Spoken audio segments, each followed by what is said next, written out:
Students, आज का जो मेरा टॉपिक है वो ब्रेन हेल्थ के बारे में है, दिमागी सेहत के बारे में। तो एक कोटेशन है कि ए healthy mind needs a healthy body. यानी फिट जो जिस्म है, जो आपकी फिज़िकल हेल्थ है, वो डायरेक्टली आपकी दिमागी सेहत को अफेक्ट करती है। यानी अगर आप ब्रेन हेल्थ को इम्प्रूव करना चाहते हैं तो आपकी फ़िज़िकल हेल्थ जो है, ये माइंड बॉडी कनेक्शन होता है। यानी अगर बॉडी की वर्किंग ठीक है तो डेफिनेटली उसकी ब्रेन हेल्थ भी ठीक होगी। तो ब्रेन जो है एक पावरफुल टूल है, एक वाइटल ऑर्गन है। जिस तरह जिस्म के दूसरे वाइटल ऑर्गन्स हैं जिसमें लिवर है, हार्ट है, और किडनीज हैं, लंग्स हैं, तो इसी तरह एक ब्रेन है। तो ये वाइटल ऑर्गन है और एक पावरफुल टूल है आपके डिस्पोजल पर, कि जिसकी मदद से आप ज़िंदगी के तमाम काम करते हैं। अगर आपकी मेमोरी जो है वो अफेक्ट हो जाए तो आप ज़िंदगी के मामूलात को एमिकबली इफ़ेक्टिवली हैंडल नहीं कर सकते। तो मेमोरी जो है वो डायरेक्टली ब्रेन के साथ है, ब्रेन में है। तो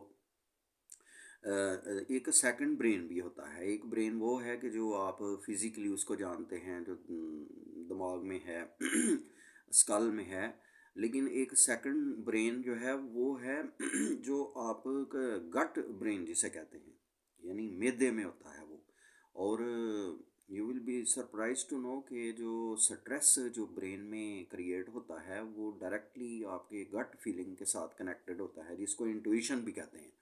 इंट्यूशन जो कि सिक्स सेंस जिसे छठी हिस्स का नाम भी देते हैं, ये गट फीलिंग के साथ कनेक्टेड है। ये जो आपको इंट्यूशन आती है, जो फीलिंग आती है, एहसास आती है कि what is going to happen. तो आप वो कई लोगों की इंट्यूशन बड़ी स्ट्रांग और बड़ी एक्टिव होती है, कई लोगों की इंट्यूशन जो है डॉर्मेंट कंडीशन में होती है। तो इसको एक्टिवेट करने की भी ज़रूरत है, और आपकी ये गट फीलिंग के साथ कनेक्टेड है कि आपकी गट जो हेल्थ है वो कितनी अच्छी है, बेहतर है। आपका 90% जो कार्टिसोल हार्मोन है वो आपके गट में, स्टमक में क्रिएट होता है, जो कि डायरेक्टली ब्रेन को अफेक्ट करता है। कार्टिसोल हार्मोन एक स्ट्रेस हार्मोन है जो कि टेंशन, एंजाइटी और स्ट्रेस क्रिएट करता है। ये हार्मोन है जो कि स्टमक में क्रिएट होता है। यानी अगर आपकी डाइजेशन ठीक नहीं है, अब आपका हाजमा ठीक नहीं है, तो फिर वो कार्टिसोल क्रिएट हो रहा है आपके गट में, आपके स्टमक में, जो कि डायरेक्टली आपकी ब्रेन हेल्थ को अफेक्ट करता है। आपको स्ट्रेस आ जाता है, आपको एनजाइटी है, आप चिड़चिड़े हो रहे हैं, आप उलझ रहे हैं, आप फाइट कर रहे हैं लोगों के साथ आपका बिहेवियर जो है वो ऑटो पायलट मोड में है और अनकंट्रोलेबल है। और उसकी रीज़न जो है वो अगर आपको पता चल जाए कि ये जो है ये आपकी गट जो हेल्थ है वो ठीक नहीं है, आप जो खुराक खा रहे हैं वो आपकी जो है वो डाइजेस्टिव सिस्टम को अफेक्ट कर रही है, या डाइजेशन आपकी ठीक नहीं है, और आपका वो कार्टिसोल हार्मोन कॉन्स्टेंटली उसमें क्रिएट हो रहा है, तो फिर आपकी ब्रेन हेल्थ कैसे स्टेबल होगी। तो आपकी खुराक देखें किस तरह डायरेक्टली आपके ब्रेन को कहाँ से अफेक्ट करती है। और हम जो खा रहे हैं, जो भी चीज़ आप खा रहे हैं, अब वो जो केमिकल ट्रीटेड है, वो एक वीडियो में मैंने उसका जिक्र किया था कि वो कितनी नुकसानदेह है कि ये जो ह्यूमन बॉडी है, including bones, flash, blood and everything, ये जो है ना 100 ट्रिलियन सेल्स पर मुश्तमिल है। सेल्स यानी ये जो सेल्स हैं सारा उनका कॉम्बिनेशन है। तो आप देखें कि ये जो सेल्स हैं इनमें कोई ऐसा केमिकल अगर आप इंजेक्ट कर दें कि जो इनको डिसरप्ट कर दे, इनके स्मूथ फ्लो को, तो वो क्या उसकी कंडीशन होगी। ब्रेन भी सेल्स ही हैं सारे, बॉडी भी सेल्स ही हैं, बोन्स, ये सब कुछ सेल्स ही हैं, उनका कॉम्बिनेशन है उनको ना जो कि वो फ्लो में चल रहा है। तो लेकिन जब हम कोई ऐसी खुराक जो कि अननेचुरल है, नेचुरल नहीं है, जो ह्यूमन बॉडी के लिए कंड्यूसिव नहीं है, उसके फिर लिए फेवरेबल नहीं है, तो वो उसके जो सेल्स हैं, जो 100 ट्रिलियन सेल्स जो फ्लो में चल रहे हैं जिसम में, उनकी क्या हालत वो करेगी। वो केमिकल ट्रीटेड डाइट, खुराक या जो भी आप खा रहे हैं, आपको एडिक्शन है, टेस्ट बड्स जो हैं वो आपके वो तलब करते हैं, क्रेविंग है आपको कि वो चीज़ आपने खानी है।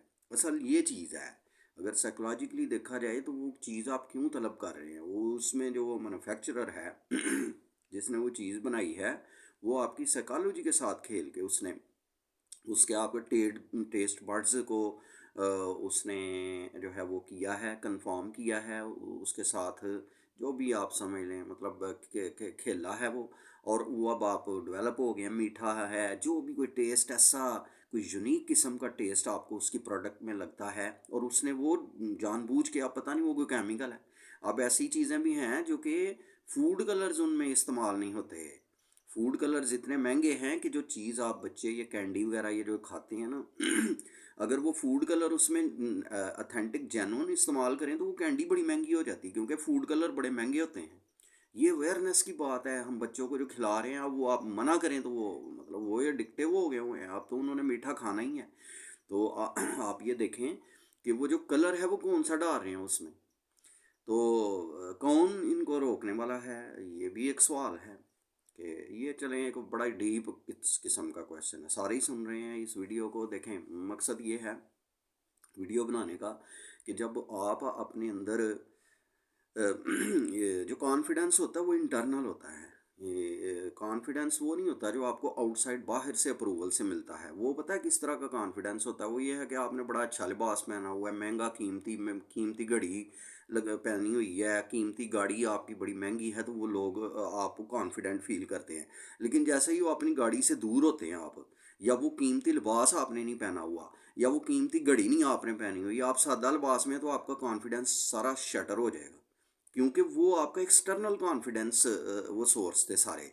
वो जैसे ही वो चीज़ें आपकी बिलोंगिंग आपसे दूर होगी, आप पब्लिक में चलते हुए आप जो है ना वो थोड़ा सा फियरफुल और सबमिसिव फील करेंगे कि मतलब लोग मुझे, आपकी पहचान आपकी उन बिलोंगिंग्स की वजह से बनी हुई है। जो इंटरनल कॉन्फिडेंस होता है ना, वो आप उससे बेनियाज हो जाते हैं कि आपने कौन सा लिबास पहना हुआ है या क्योंकि उसका सोर्स जो है वो इंटरनल कॉन्फिडेंस तो वो होता है जब आप सेल्फ फोकस, अपने ऊपर फोकस करते हैं, सेल्फ प्योरिफिकेशन करते हैं। अपनी देखें अगर आपके पास बड़ी दौलत है, तो अगर आपकी सेहत नहीं है ना, तो वो बैंक में पड़ी हुई दौलत किसी काम की नहीं है, वो आपको खुशी प्रोवाइड नहीं करेगी। जो डोपामीन रिलीज करते हैं ना हमने कोई चीज़ खाई है, बड़ी पिज्जा बर्गर, रात को 12 बजे मंगवा के, जबकि वो उस वक्त वो खाना ही ठीक नहीं है, क्योंकि वो एक सोने का वक्त है, उसको आगे डाइजेशन की ज़रूरत है, मूवमेंट मोशन की ज़रूरत है, आगे बंदा मूवमेंट में रहे ताकि वो हज़म हो। लेकिन वो बंदा खा के सो गया, उसकी क्या हालत होगी, क्या वो डाइजेस्ट होगा? तो मैं ये बात करने लगा था कि ये जो है ये जो आपके जो डोपामीन हम रिलीज़ करते हैं, जो भी स्मोकिंग जो बंदा कर रहा है, जो अल्कोहल पी रहा है, जो वेव्स पी रहे हैं लोग आजकल, स्टूडेंट यूनिवर्सिटी के, ये कॉलेजेस के, इनको पता नहीं है ये डोपामीन, एक्सेसिव डोपामीन रिलीज़ है। ये आपकी ब्रेन के साथ क्या करता है अगर आप सोच लें। जो लोग देखें एक होता है इंसान सबक सीखता है सफरिंग के बाद, पेनफुल कंडीशन में। पेन आप अपना उसको फ्यूवल बनाएं, आपका पेन जो है वो उससे आप सबक सीखें, ना ये कि वो पेन जो है उसमें से आप निकल ही ना सकें। तो वो फिर ये नेमत है, इसकी भी बाज पुरस होगी, अल्लाह ताला ने ये कीमती आज़ाद दिए हैं और दिमाग दिया है, इसके बारे में पूछ गिछ होगी कि हमने तुम्हें ये सारे नेमतें दी, तो तुमने इनको कैसे इस्तेमाल किया, कितना यूटिलाइज़ किया, लोगों के फ़ायदे के लिए कितना इस्तेमाल किया। तो ये सब बातें भी होंगी, ये सवालात होंगे तो ये मकसद ये है कि इंसान अपनी ज़िंदगी को दुनिया में जहन्नम बना लेता है, तो अभी अगली दुनिया का हिसाब तो हमारे इल्म में नहीं है कि वो क्या होगा, कैसे होगा। तो इसलिए पहले अपने आप को यहाँ पर तो जो है वो फैसिलिटेट करें। कंफर्ट जोन में रह के इंसान अपने आप को ट्रांसफॉर्म चेंज नहीं कर सकता। उसके लिए आपको अनकंफर्टेबल जो है ना, डायरेक्ट सबक कोई नहीं सीखता। आप किसी को ओरल कम्युनिकेट करें ना कि भाई ये ऐसा ना करें, तो वो नहीं सीखेगा समझेगा जब तक वो खुद पेनफुल कंडीशन से गुजर के, सफरिंग से गुजर के, जब वो उसको देख ना ले, फील ना कर ले, तब तक उसको सबक नहीं आता। ये भी एक ह्यूमन कंडीशन है, एक साइकोलॉजी है। बहरहाल मैंने आपको जो इल्म था मैंने आपसे शेयर किया है अपने समझ के मुताबिक। आई होप कि आपने इससे कुछ समझा होगा, सीखा होगा। तो मकसद यही है कि मेरा टॉपिक यही है कि पर्सनल इम्प्रूवमेंट, पर्सनल डेवलपमेंट, कि उसको वो आपकी हेल्थ से स्टार्ट होता है। Health is wealth. अगर health is the greatest wealth, कि जो अगर आपके पास सेहत है तो आप सब कुछ अचीव कर सकते हैं।